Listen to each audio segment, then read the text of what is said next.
Sir ఇతరు వాళ్ళు మనల్ని ఇష్టపడాలి అంటే మనం ఏం చేయాలి సార్? సహజంగా ప్రతి ఒక్కళ్ళు కూడా ఇది అనుకుంటారు. హ్మ్.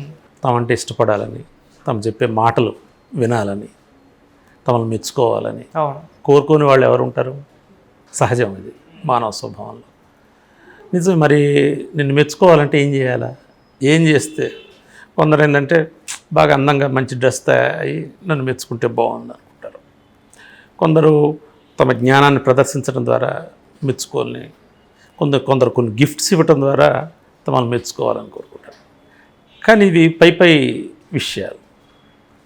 కానీ ఒక ప్రాథమిక విషయాన్ని మనం గుర్తించాల్సింది ఏంటంటే దీంట్లో ఇతరులు మిమ్మల్ని గుర్తించాలా అనేటువంటిది అనుకున్నప్పుడు ఇతరులకు కూడా అది ఉంది కదా.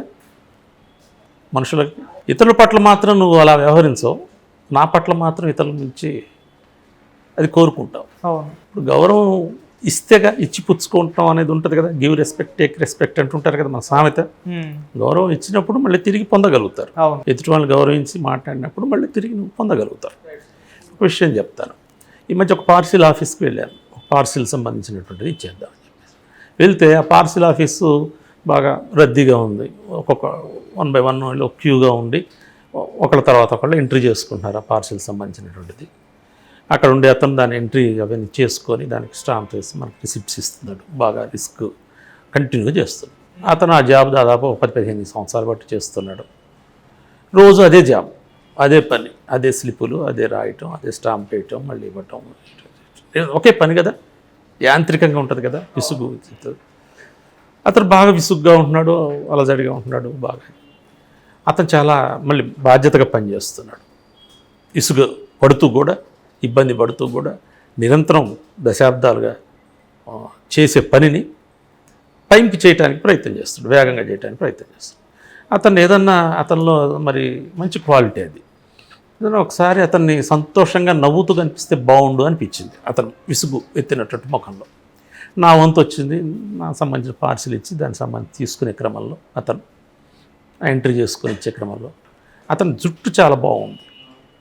రింగులు జుట్టు బాగా అందంగా చక్కగా ఉంది. చూడక అతను ఆలోచనలు మనకేం పెద్ద చదవలేం కదా వెంటనే. అవును. ఫిజికల్ ఫీచర్లో అది చాలా చక్కగా ఉంది. మీకు చాలా ఒత్తుగా రింగులు జుట్టు చాలా ఒత్తుగా బాగుందండి. మీ అందాన్ని మరింత అది పెంచుతుంది. జుట్టు చాలా బాగుంది, ఎట్లా మెయింటైన్ చేస్తున్నారు అని సరదాగా మాట్లాడు. వెంటనే ఆయనలో ఒకసారిగా ఆ విసుగంతా పోయి నవ్వుతూ, మీరే కదండి చాలామంది నా జుట్టు గురించి అంటుంటారు, నేను పెద్దగా దానికి నుంచి ఏం పట్టించుకోను, దానికి ఏం నేను పెద్ద టైం ఏం వెచ్చించను, కానీ సహజంగా ఉందండి అని ఆయన కాసేపు 2 నిమిషాలు అటు ఇటు మాటలు కలిపి మాట్లాడి నా పని పూర్తి చేసేసి వచ్చేసాను. అంటే జనరల్గా ఇట్లా మనము అంటే అతను సంతోషాన్ని, చాలా సంతోషాన్ని అతను ఎక్స్ప్రెస్ చేశాడు. దీనివల్ల నీకేంది కలిగేది లాభం అని వచ్చుకుందరు. అంటే అన్నీ లాభం కోసమే, ప్రతిఫలంతో మాత్రమే మనం ఇతరులు సంతోషపడటం కోరుకోలేము. ఇతరులు సంతోషపడటం వల్ల మనకు ప్రతిఫలమేమి లభించకపోయినప్పటికీ కూడా ప్రతిఫలం లభించనటువంటి పద్ధతుల్లో ఇతరులకి సహాయం చేసినా, కోరుకోకుండా ఇతరులను సంతోషపెట్టినా దానంత విలువైంది ఇంకేముంటుంది. అట్లా ఇంకొక సందర్భంలో ఒక స్టూడెంటు చదువు ట్యూషన్ నేను చెప్తున్నటువంటి క్రమంలో రివిజన్ టైంలో ఆ స్టూడెంట్స్ పాత చెప్పినటువంటి పాఠాలని మళ్ళీ వాళ్ళతోనే చెప్పించడం అనేది చేస్తుంది. కొంత వాళ్ళకి వస్తుంది, రెండోది అందరూ వింటుంటారు. అట్లా ఒక స్టూడెంట్ ఉండే. ఆ స్టూడెంట్ ఏంటంటే చాలా సంకోచం, బిడియం ఉన్నటువంటి ఆత్మవిశ్వాసం, సెల్ఫ్ కాన్ఫిడెన్స్ తక్కువ ఉంది. అట్లా ఉన్నటువంటి వాళ్ళు గుర్తింపు కూడా సహజంగా తక్కువ ఉంటుంది కదా. అవును. చొరవ లేకుండా కొద్ది సెల్ఫ్ కాన్ఫిడెన్స్ తక్కువ ఉంది, బిడియంగా ఉన్నటువంటి వాళ్ళు నలుగురు మింగిల్ కాలేరు, కొద్దిగా ఇబ్బంది ఉండదు. కానీ చదువు సంబంధించినటువంటి విషయంలో అతను ఆ మ్యాథమెటిక్స్ లెక్కలు చేయడంలో మంచి తెలివిగలవాడు.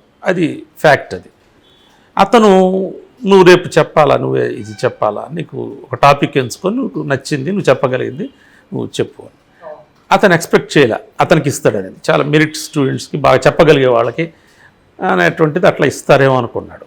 కానీ తనకి ఇచ్చేటప్పటికి నిజమా నేను చెప్పాలా మాస్టర్ అన్నాడు. నువ్వే నిజం చెప్పగలుగుతానంటే చెప్పగలుగుతావు, ఖచ్చితంగా నువ్వు చెప్పగలుగుతావు, నీ దగ్గర సబ్జెక్ట్ ఉంది, చెప్పగలుగుతావు, ప్రాక్టీస్ చేయి, చెప్పు. మన్నాడు వచ్చాడు, మిగతా స్టూడెంట్స్ కూర్చున్నారు, లేచాడు, తను అనుకున్నట్టు చెప్పడం తడబడుతూ స్టార్ట్ చేశాడు. కానీ సబ్జెక్ట్ మీద అతను గ్రిప్ ఉంది కాబట్టి చక్కగా చివరికి వచ్చేటప్పటికి అతను చక్కగా నీట్గా చెప్పాడు. మొత్తం కూడా అర్ధగంట తను చెప్పాల్సి చెప్పాడు. లేచి నేను తప్పట్లు కొట్టి అప్రిషియేట్ చేశాను. మిగతా వాళ్ళు కూడా అందరూ తప్పట్లు కొట్టాడు. అతను మొహం ఒక్కసారి వెలిగిపోయింది. ఒక 100 ట్యూబ్ లైట్ల కాంతితో కళ్ళల్లో వెలుగు.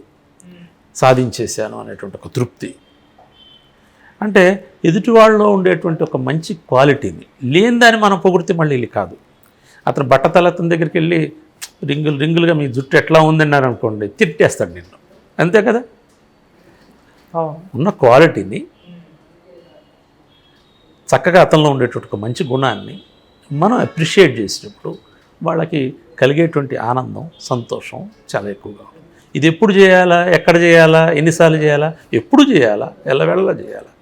అట్లా కనుక చేస్తే ఆ సంతోషం నీకు కూడా మళ్ళీ తిరిగి ఇతరుల నుంచి కూడా లభిస్తుంది. దీనికి ప్రధానంగా విలియమ్స్ అని ఒక ఆయన చెప్తాడు, మానవ స్వభావంలో ఉన్నట్టు ముఖ్యమైన లక్షణం ఏంటంటే ఎదుటివాళ్ళు నీలో ఉండేటువంటి మంచిని పొగడాలని కోరుకోవటం అంటాడు. అట్లనే యేసుక్రీస్తుగా చాలా మతాల్లో ఉన్నటువంటి బోధనల్లో చాలా ఉన్నాయి. యేసుక్రీస్తు స్పెసిఫిక్గా చెప్పాడు ఒక సందర్భంలో, ఆయన కొటేషన్స్లో, ఎదుటివాళ్ళు నీ గురించి ఎలా ప్రవర్తించాలని కోరుకుంటావో నీవు వాళ్ళ పట్ల అలా ప్రవర్తించు. ఎదుటివాళ్ళు నీ గురించి ఎలా ప్రవర్తించాలని నువ్వు కోరుకుంటావో నీవు ఎదుటి వాళ్ళ పట్ల అలా ప్రవర్తించు అంటాడు అతను. ఇది ఎన్ని సంవత్సరాల క్రితం చెప్పాడు? దగ్గర 2000 సంవత్సరాల క్రితం, 1900 అంటే క్రీస్తు చెప్పంటే దగ్గర 2000 సంవత్సరాలు. 2000 సంవత్సరాల క్రితమే అతను మానవ స్వభావం గురించి చెప్తూ ఎదుటివాళ్ళు నీ ప్రవర్తన గురించి ఎలా ఉండాలని నువ్వు కోరుకుంటావో నీవు ఎదుటి వాళ్ళ పట్ల అలా వ్యవహరించు.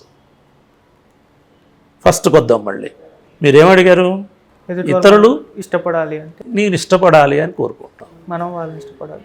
ఎదుటివాళ్ళు నిన్ను ఇష్టపడాలి అని నువ్వు కోరుకుంటున్నప్పుడు నీ ప్రవర్తన అనేటువంటిది అట్లాంటి ప్రవర్తనని ఎదుటి వాళ్ళ నుంచి ఆశిస్తున్నప్పుడు నీవు కూడా అటువంటి ప్రవర్తనని ఎదుటి వాళ్ళకి నువ్వు ఇవ్వగలిగినప్పుడు, అటువంటి వే ఆఫ్ యాటిట్యూడ్ వైఖరి నీలో ఉన్నప్పుడు ఎదుటివారి నుంచి కూడా నీకు అటువంటి ఇది లభిస్తుంది తప్పనిసరిగా. కాబట్టి దీంట్లో ప్రత్యేకించి మెహర్బానీలతో లేని దాన్ని పొగిడేది ఏం లేదు. ఫెయిర్ హార్ట్తో అంటే ఒక మంచి హృదయంతో ఉన్న ఒక వాస్తవాన్ని అంగీకరించగలిగితే అది మళ్ళీ నీకు తిరిగి అదే బహుమానంగా నీకు లభిస్తుంది. జనరల్గా మనం ఏంటంటే ఎదుటి వాళ్ళకంటే మేము ఎక్కువ అని భావించి ఎదుటివాళ్ళు మంచిని ఏ ఒక్క మాట మనం పొగడలేదనుకోండి, ఎదుటివాళ్ళు కూడా అట్లనే రిపీట్ అయ్యారనుకోండి, నువ్వు ఎదుటి వాళ్ళని ఎట్లా అట్రాక్ట్ చేయగలుగుతావు, ఇష్టపడేట్ చేయగలుగుతావు?